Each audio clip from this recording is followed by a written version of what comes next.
Hello guys, welcome to Strut in Time. നമ്മൾ mechanics of സോളിഡിൻ്റെ module 2-ൽ part 1 and 2-ലായിട്ട് നമ്മൾ തെർമൽ സ്ട്രെയിൻ്റെ കാര്യം പറഞ്ഞു, ലാറ്ററൽ സ്ട്രെയിൻ്റെ കാര്യം, പോയിസോൺസ് റേഷ്യോ, വോളിമെട്രിക് സ്ട്രെയിൻ ഇങ്ങനെയുള്ള കാര്യങ്ങളൊക്കെ പറഞ്ഞു. ഇന്ന് നമ്മൾ ഈ വീഡിയോയിൽ നോക്കാൻ പോകുന്നത് മറ്റൊരു സിമ്പിൾ ടോപ്പിക്കാണ്. വളരെ സിമ്പിളായിട്ടുള്ള പോർഷനാണ്. Elastic constants, bulk modulus, shear modulus, relationship between elastic constants. ഇതിൽ നമ്മൾ ആദ്യം കുറച്ച് കാര്യങ്ങൾ മുന്നേ പറഞ്ഞിട്ടുണ്ട്. ഇലാസ്റ്റിക് കോൺസ്റ്റൻസ് എന്ന് പറഞ്ഞാൽ they are parameters use to describe the behaviour of a material stresses and stress and strain relationship. അതായത് ഏതൊരു മെറ്റീരിയലിൻ്റെയും, ബോഡി അല്ല മെറ്റീരിയലിൻ്റെയും സ്ട്രെസ് സ്ട്രെയിൻ റിലേഷൻഷിപ്പ് എക്സ്പ്ലെയിൻ ചെയ്യാൻ യൂസ് ചെയ്യുന്ന പാരാമീറ്റേഴ്സ് ആണ് ഇലാസ്റ്റിക് കോൺസ്റ്റൻസ് എന്ന് പറയുന്നത്. നമ്മൾ മെയിനായിട്ട് 4 ഇലാസ്റ്റിക് കോൺസ്റ്റൻസ് ആണുള്ളത്.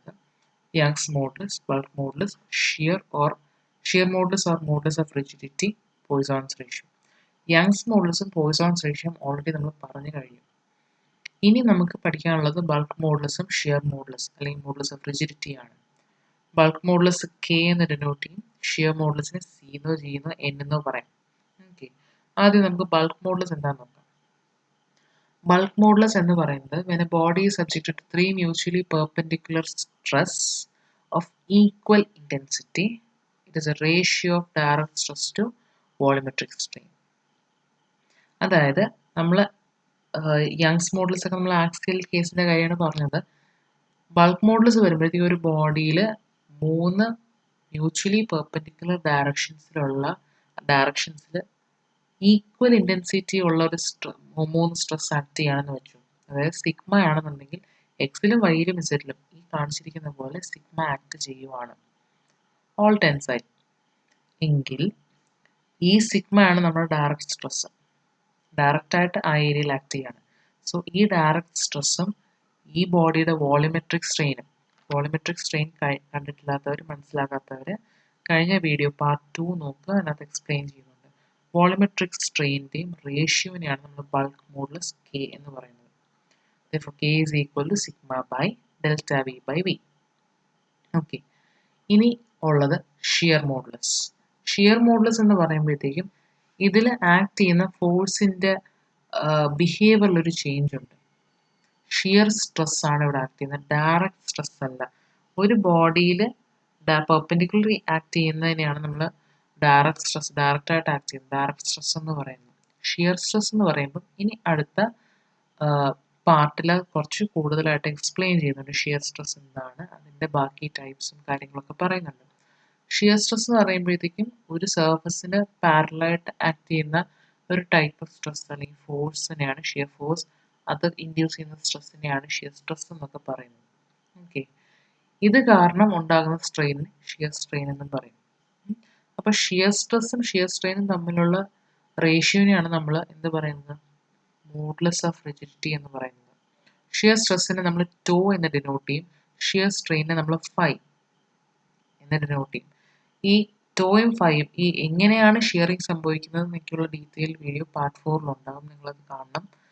അപ്പം ഷിയർ സ്ട്രെസ്സും ഷിയർ സ്ട്രെയിനിൽ ശരിക്കും ആംഗുലറായിട്ടാണ് ഇതിനകത്ത് ഷിയർ ചെയ്ത് പോകുക എന്ന് പറയുന്നത്. നമ്മൾ സ്ലിപ്പ് ചെയ്ത് പോകുന്ന അതേ കോൺസെപ്റ്റ് തന്നെയാണ്. ഒരു ബോക്സ് എടുത്ത് വെച്ചിട്ട്, നമ്മളൊരു കാർഡ്ബോർഡ് ബോക്സ് എടുത്ത് വെച്ചിട്ട് അതിൻ്റെ ഒരിടത്ത് ഫിക്സ് ചെയ്ത് വെച്ചിട്ട് ടോപ്പ് പോർഷനിൽ നമ്മൾ സ്ലിപ്പ് ചെയ്യിക്കാൻ നോക്കിക്കഴിഞ്ഞാൽ അതിൻ്റെ വെർട്ടിക്കൽ 2 ഫേസസ് ഒന്ന് ഇൻക്ലൈൻ അല്ലെങ്കിൽ സ്ലാൻഡ് ചെയ്ത് പോകാനാണ് ടെൻഡൻസി. എത്ര ആംഗിളിൽ സ്ലാൻഡ് ചെയ്ത് പോകുന്നു എന്നുള്ളതാണ് ഈ ഷിയർ സ്ട്രെയിൻ കൊണ്ട് ഉദ്ദേശിക്കുന്നത്, ഫൈ ആ angle. Mathematically therefore C or G or N is equal to 2/5. ഇനി നമുക്ക് ഈ 3 ഇലാസ്റ്റിക് കോൺസ്റ്റൻസ് E, K, പിന്നെ നമ്മുടെ C അല്ലെങ്കിൽ G or N, ഇത് തമ്മിലുള്ള ഓരോ റിലേഷൻഷിപ്സ് നോക്കാം. ആദ്യം യങ്സ് മോഡുലസ് ഇയും ബൾക്ക് മോഡുലസ് കെയും. ഓക്കെ, ഡെറിവേഷൻ ആണ്. ചില പർട്ടിക്കുലർ ട്വിസ്റ്റുകൾ ഓർത്ത് വെച്ചാൽ നമുക്ക് ചെയ്യാവുന്നതേ ഉള്ളൂ. ഓക്കെ, ഇപ്പോൾ യങ്സ് മോഡുലസും ബൾക്ക് മോഡുലസും റിലേറ്റ് ചെയ്യുന്നത് എങ്ങനെയാണെന്ന് നമുക്ക് നോക്കാം. ഓക്കെ, അപ്പോൾ ആദ്യം consider cube of side L and Young's modulus E with its faces subjected to mutually perpendicular tensile stress of sigma. ആദ്യം തന്നെ ഈ റിലേഷൻഷിപ്പ് പറയുമ്പോഴത്തേക്കും യങ്സ് മോഡുലസ് എന്താണ്, ബൾക്ക് മോഡുലസ് എന്താണെന്നൊന്ന് ഓർക്കുക. യങ്സ് മോഡുലസ് പറയുമ്പോൾ ആ ഒരു മെറ്റീരിയൽ പ്രോപ്പർട്ടിയാണ്. ബൾക്ക് മോഡുലസും അത് തന്നെയാണ്. യങ്സ് മോഡുലസ് നമ്മൾ ആ ഒരു മെറ്റീരിയൽ നമ്മൾ എപ്പോഴും മെറ്റീരിയൽ ഡെനോട്ട് ചെയ്ത് പോകും ഇന്ന്. അപ്പം ഈ ക്യൂബിൻ്റെ മെറ്റീരിയലിന് ഇ ആണെന്ന് വെക്കുക, ക്യൂബിൻ്റെ സൈഡ് എൽ ആണ്.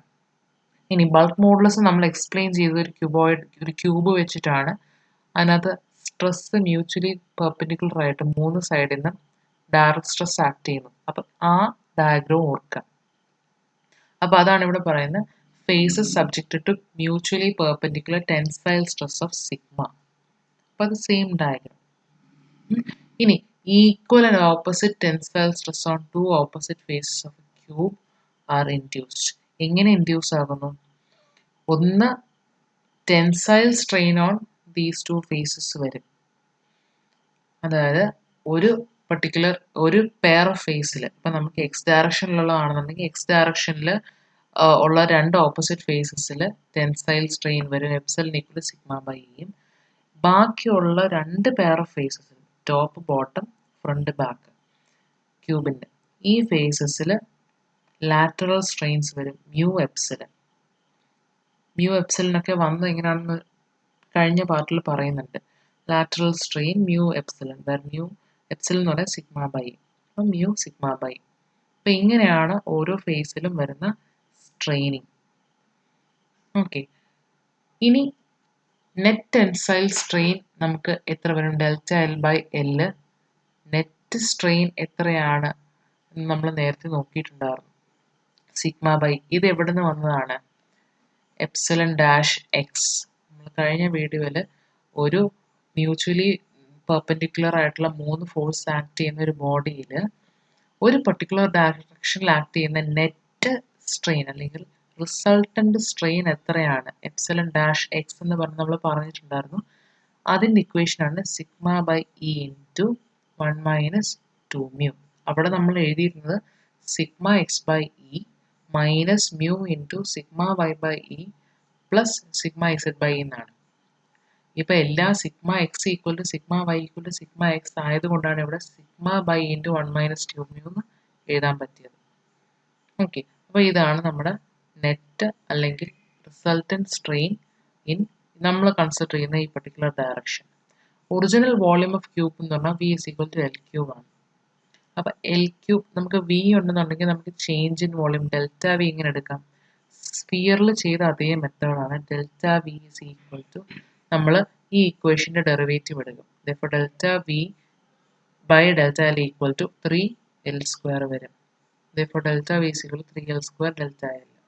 എനിക്ക് delta L by L term കൊണ്ടുവരാനായിട്ട് നമുക്ക് എന്ത് ചെയ്യാം? ഒരു എൽ വെച്ച് മുകളിലും താഴെ മൾട്ടിപ്ലൈ ചെയ്യാം. അപ്പോൾ 3L cube delta L by L വരും. ഡെൽറ്റ എൽ ബൈ എല്ലിൻ്റെ അവിടെ ഈ ഇക്വേഷൻ സബ്സ്റ്റിറ്റ്യൂട്ട് ചെയ്യാം. അപ്പോൾ എനിക്ക് എങ്ങനെ കൊണ്ടുവരാം? ഡെൽറ്റ വി ബൈ വിയും കൂടെ ഉണ്ടെന്നുണ്ടെങ്കിൽ നമുക്ക് അവിടെ എന്ത് ടേം കൊണ്ടുവരും? ബൾക്ക് മോഡുലസിൻ്റെ ഒരു പോർഷനായി ഇങ്ങനെ റിലേറ്റ് ചെയ്ത് നിങ്ങൾക്ക് ചെയ്യാവുന്നതേ ഉള്ളൂ. അപ്പോൾ നമുക്കിവിടെ ഡെൽറ്റ വി സിക്കൽ 3L cube sigma by into 1 minus 2 mu. Hence എനിക്ക് വോളിമെട്രിക് സ്ട്രെയിൻ എന്ന് പറയുന്നത് ഡെൽറ്റ വി ബൈ വി ആണ്. അപ്പോൾ ഹോൾ ഡിവൈഡ് ബൈ നമ്മുടെ ഒറിജിനൽ വോളിയം വി എന്ന് പറയുന്നത് എൽ ക്യൂബ് ആയിരുന്നു. Therefore delta V by V is equal to മുകളിൽ എൽ ക്യൂബ് നമ്മളിപ്പോൾ ഡിവൈഡ് ചെയ്ത് എൽ ക്യൂബ് ക്യാൻസലായി 3 മാത്രമാകും. 3 sigma by into 1 minus 2 mu. അപ്പോൾ bulk modulus K is equal to എന്ത് വരും? Sigma by delta V by വിയും വരും. പിന്നെ ഇനെ നമുക്കിപ്പോൾ സെപ്പറേറ്റ് ചെയ്ത് എഴുതാം.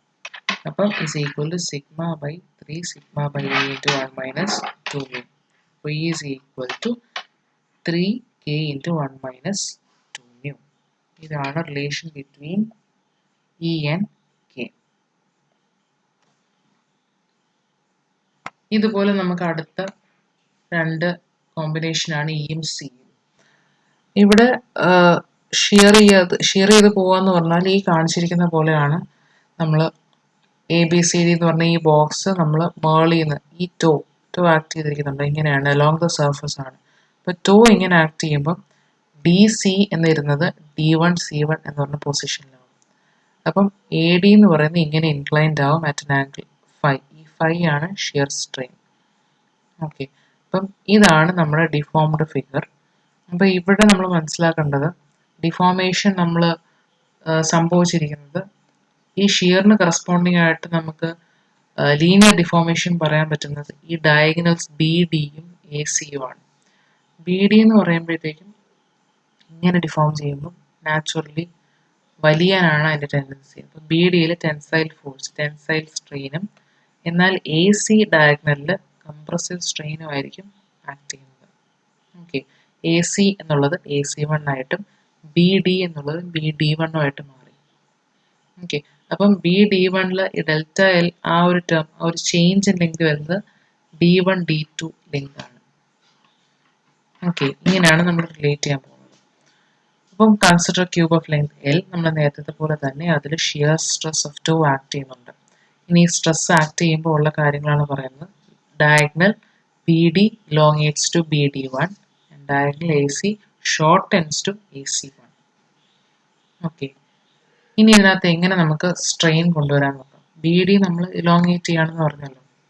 ബി ഡിയിലെ strain B D one minus B D by B D, final minus original by original.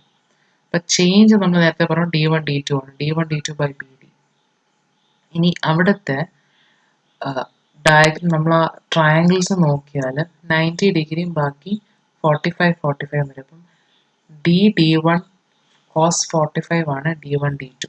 ഈ ഒരു ട്രയാങ്കിൾ നോക്കിയാൽ D one D D to നോക്കിയാൽ ഈ ഒരു നമ്മൾ 90 ഡിഗ്രി വരും, ബാക്കി 45 വെച്ചിട്ട് D D one is equal to, അല്ല, ഡി വൺ ഡി ടു എന്ന് പറയുന്നത് ഡി ഡി വണ്ണിന്റെ കോസ് 45 ആകും.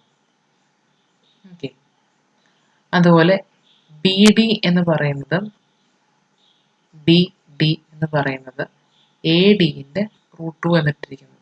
അപ്പോൾ ഫൈനലി എന്താകും, D D one by 2 times A D ആകും. ഓക്കെ, ഇനി അപ്പം D D one by A D ഇങ്ങനെ എനിക്ക് പറയാം, D D one by A D എന്ന് പറയുന്നത് ഈ ഒരു ട്രയാങ്കിളിനകത്ത് ടാൻ ഫൈ ആണ്. ഓക്കെ, ടാൻ ഫൈ ബൈ 2, ഈ ഉള്ള 2ന് ടാൻ ഫൈ ബൈ 2 വരും. therefore 5/2, നമുക്ക് ടാൻ ഫൈനെ റൗണ്ട് ചെയ്ത് 5/2 എന്ന് പറയാം. വേർ ഫൈ എന്താണ്, 2/c. സി ആയിരുന്നു 2/5, therefore 5 is equal to 2/c. 2/2c ആണ് നമുക്ക് വരുന്നത്. This is the first equation. അപ്പോൾ നമുക്ക് ലീനിയർ സ്ട്രെയിൻ, ബി ഡിയിലുള്ള ലീനിയർ സ്ട്രെയിനിനെ ഷിയർ സ്ട്രെയിനുമായിട്ട് റിലേറ്റ് ചെയ്തു. ഇനി അടുത്തത്, the shear strain along the sides induce tensile strain in diagonal BD and compressive strain in AC. Hence നമുക്ക് tensile strain due to tau എങ്ങനെ പറയാം, 2/E ആയിരിക്കും ടെൻസൈൽ സ്ട്രെയിൻ, ബി ഡിയിൽ ഉണ്ടാക്കുന്ന ടെൻസൈൽ സ്ട്രെയിനിന്റെ വാല്യൂ, ടെൻസൈൽ സ്ട്രെയിനിന്റെ വാല്യൂ. അതുപോലെ compressive strain in A C എന്ന് പറയുമ്പോഴത്തേക്കും മ്യൂ ടൈംസ് 2/E, കാരണം 2/E ലീനിയർ ആണ്, അതിൻ്റെ ലാറ്ററൽ ആണല്ലോ കംപ്രസീവ് വരുന്നത്, ഓപ്പോസിറ്റ് ഡയറക്ഷനിൽ. അപ്പോൾ മ്യൂ ടൈംസ് 2/E. ഇതേപോലെ റിസൾട്ടൻ്റ് എനിക്ക് ഇങ്ങനെ പറയാം, നേരത്തെ നമ്മൾ റിസൾട്ടൻ്റ് സ്ട്രെയിൻ പറഞ്ഞ അതേ മെത്തേഡിലാണ് 2/E plus mu times 2/E, ഇത് രണ്ടിൻ്റെയും സം. അതാണ് 2/E into 1 plus മ്യൂ. ഇത് ഇക്വേഷൻ 2. അപ്പം ഇത് രണ്ടും വെച്ചിട്ട് ഈ രണ്ട് ഇക്വേഷനിലും എനിക്ക് എന്ത് ചെയ്യാം, ഇക്വേറ്റ് ചെയ്യാം. ആദ്യത്തത് ലീനിയർ ആയിട്ട് പറഞ്ഞു, രണ്ടാമത്തത് ഇൻ ടേംസ് ഓഫ് ഷിയർ പറഞ്ഞു. ഇത് രണ്ടും ഡയഗണൽസിലുള്ള സ്ട്രെയിൻ തന്നെയാണ്. അപ്പോൾ ഇത് രണ്ടും കൂടി ഇക്വേറ്റ് ചെയ്യുമ്പോൾ എനിക്ക് എന്ത് ചെയ്യാം, 2/2c is equal to 2/E into 1 plus mu. 2 cancel ചെയ്ത് E is equal to 2c into 1 plus mu എന്നാകും. ഇതാണ് റിലേഷൻ ബിറ്റ്വീൻ ഷിയർ മോഡുലസും യങ്സ് മോഡുലസും. നമുക്കിതുപോലെ 3 ഇക്വേഷൻസിനെയും കൂടെ കമ്പൈൻ ചെയ്ത് പറയാം. ഇത് സിമ്പിളായിട്ട് നമുക്ക് കോൺസെപ്ച്വലി ഒന്നും വേണ്ട, ഈ രണ്ട് ഇക്വേഷൻ നമുക്കുള്ള രണ്ട് relation, E is equal to 3k into 1 minus 2 mu, 2c into 1 plus mu, ഈ ഇതിനെ രണ്ടിനെയും കൂടെ ഇക്വേറ്റ് ചെയ്ത് നമുക്ക് ചെയ്യാവുന്നതേ ഉള്ളൂ. അപ്പോൾ മ്യൂവിനൊരു വാല്യൂ കിട്ടും, മ്യൂ ഇസ് ഈക്വൽ ടു എന്നൊരു വാല്യൂ കിട്ടും. ഇതിനകത്ത് ഏതെങ്കിലും ഒരു ഇൻ്റെ ഇക്വേഷൻ ഇടുമ്പോൾ സിയും കൂടെ അതിനകത്ത് വരും. ഇത് ഓർത്തിരിക്കുക, കാരണം നമുക്കിത് ഗേറ്റ് പോയിന്റ് ഓഫ് വ്യൂവിലൊക്കെ വളരെ ഇമ്പോർട്ടൻ്റ് ആണ്. അപ്പോൾ finally equation E is equal to 9kc by c plus 3k എന്ന് വരും. ഓക്കെ, ഇത്രയാണ് relations between elastic constants. Important ആണ്, ഈ ഡെറിവേഷൻസ് ഒക്കെ ഇമ്പോർട്ടൻ്റ് ആണ്, ചോദിക്കും എക്സാമിനായാലും. ഈ ഇക്വേഷനും ഗേറ്റിന് സ്ഥിരം ചോദിക്കുന്ന ഒരു ക്വസ്റ്റ്യൻ ആണ് ഈ റിലേഷൻ, മൂന്നും തമ്മിലുള്ള റിലേഷൻ. പല തിരിച്ചും മറിച്ചുമൊക്കെ വരാം, ഇതേ ഫോമിൽ തന്നെ വരണമെന്നില്ല, അത് ഐഡൻറ്റിഫൈ ചെയ്യണം. സോ എന്തെങ്കിലും ഡൗട്ട് ഉണ്ടെങ്കിൽ കമൻറ്റ് ചോദിക്കാം. Hope you understood the portion. Thank you so much. Do subscribe my channel and keep updated with videos. Thank you.